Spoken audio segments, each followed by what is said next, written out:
PPP విధానంపై హైకోర్టులో పిల్.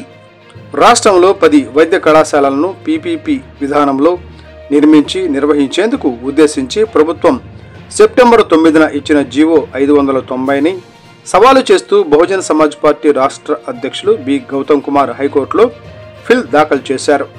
ప్రజా సంప్రదింపులు జరిపి సమగ్రంగా సమీక్షించే వరకు టెండర్లు, బిడ్డింగ్ కార్యక్రమాలను నిలుపుదల చేయాలని కోరారు.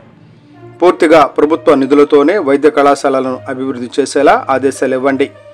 టెండర్ ప్రక్రియ, మార్కెట్ విలువకు విరుద్ధంగా వైద్య కళాశాలలకు భూములు బదిలీ వ్యవహారంపై జ్యుడిషియల్ విచారణ జరిపించండి. లేదా హైకోర్టు విశ్రాంత న్యాయమూర్తి నేతృత్వంలో కమిషన్ వేసి 6 నెలల్లో నివేదిక వచ్చేలా ఆదేశించండి. విద్యార్థి సంఘాలు, వైద్య వృత్తి నిపుణులు, ఎస్సీ, ఎస్టీ, బీసీ సామాజిక వర్గాల ప్రతినిధులు, భాగస్వాములు, పౌర సంఘాలతో సంప్రదింపులు జరిపేలా ప్రభుత్వాన్ని ఆదేశించండి అని కోరారు.